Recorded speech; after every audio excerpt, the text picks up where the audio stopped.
tahun adalah 637 M. Kota Agung Yerusalem, permata yang diperebutkan kerajaan-kerajaan, berada dalam keadaan kekacauan yang mendalam setelah bertahan-tahan konflik dan pergeseran kekuasaan.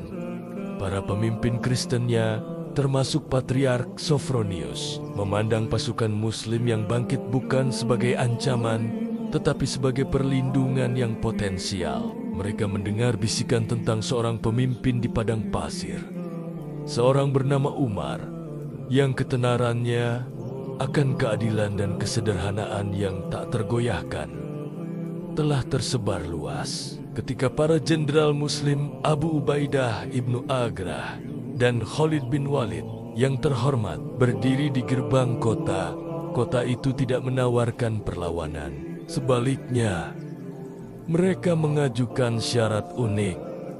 Kami tidak akan menyerahkan kunci kota ini kepada jenderal manapun. Kami hanya akan menyerahkannya kepada pemimpin kalian, sang khalifah sendiri. Dia harus datang ke Yerusalem, kembali di Madinah, ibu kota negara Islam yang masih muda.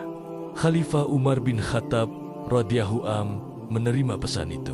Belum pernah terjadi sebelumnya seorang pemimpin Muslim meninggalkan basisnya, terutama untuk perjalanan yang begitu panjang dan berpotensi berbahaya. Penasihatnya terbelah. Apakah ini gestur perdamaian yang tulus atau plot pengkhianatan untuk membunuhnya? Umar, seorang yang memiliki hikmah dan tawakal yang besar kepada Allah, bermusyawarah. Konsensusnya jelas. Risikonya sepadan dengan hadiah penyerahan damai salah satu kota paling suci di dunia. Umar, pria yang termasuk yang paling berpengaruh dalam sejarah manusia, pria yang mendeklarasikan, bagaimana kau bisa memperbudak seorang yang terlahir merdeka, mempersiapkan perjalanan yang akan menentang semua konvensi kerajaan. Maka berangkatlah penguasa sebuah kekaisaran yang sedang berkembang. Pengiringnya, satu pelayan, transportasinya, seekor unta. Untuk memastikan keadilan mutlak dalam perjalanan panjang dan melelahkan, melintasi gurun, Umar membuat perjanjian dengan pelayannya. Mereka akan bergantian menunggangi unta. Untuk separuh perjalanan, Umar akan menunggang dan pelayan akan memimpin. Untuk separuh lainnya, mereka akan berganti peran. Tidak ada perjalanan kelas satu. Tidak ada kafilah kerajaan, hanya langit gurun yang luas dan ikatan kerjasama. Saat mereka mendekati Yerusalem, giliran sang pelayan untuk menunggang. Sang khalifah perkasa, seorang dengan postur fisik yang begitu besar, sehingga deskripsi menyatakan kakinya akan menyentuh tanah.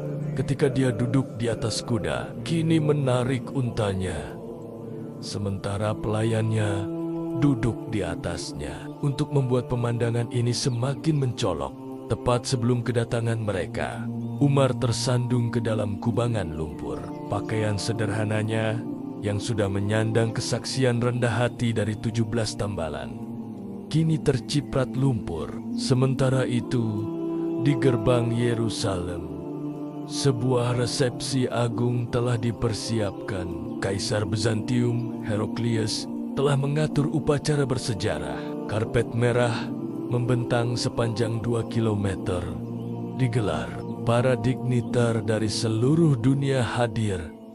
Patriark Roma, Uskup Yerusalem, pemimpin komunitas Yahudi, dan duta besar dari negeri asing. Semua berpakaian terbaik mereka, menunggu kedatangan sang penakluk legendaris. Mata mereka menyisir cakrawala, mengharapkan prosesi kerajaan. Yang mereka lihat justru membuat mereka terdiam. Seorang pria sendirian, penuh lumpur, memimpin seekor unta yang ditunggangi pelayannya, berjalan mantap ke arah mereka. Dua jenderal Muslim, Abu Ubaidah dan Khalid, yang hadir dengan pakaian mereka yang terhormat, merasa sangat malu. Abu Ubaidah bergegas maju, berbisik panik, "Wahai pemimpin orang-orang beriman, engkau telah mempermalukan kami di depan dunia. Setidaknya, kenakanlah sesuatu yang layak untuk kedudukanmu. Umar memandangnya dengan tenang dan menjawab dengan kata-kata yang menggema sepanjang abad. Wahai Abu Ubaidah, kita adalah kaum yang dimuliakan Allah melalui Islam. Jika kita mencari kemuliaan melalui selainnya, niscaya Allah akan menghinakan kita. Baginya, martabat bukan terletak pada sutra dan emas, tetapi pada iman dan keadilan. Dengan kagum dan rasa hormat yang baru, para pemimpin Yerusalem menyerahkan kunci kota kepada pria luar biasa ini. Patriark Sophronius kemudian menawari Umar tur ke situs-situs suci yang berpuncak di gereja makam suci.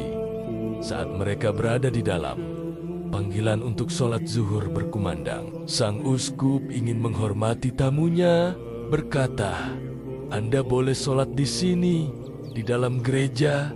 Umar menolak. Dia menjelaskan kearifannya yang mendalam. Jika aku sholat di sini, umat Islam yang datang setelahku akan menjadikannya alasan untuk mengambil gereja ini. Dengan berkata, Umar pernah sholat di sini untuk melindungi kesucian dan kepemilikan gereja bagi pemiliknya.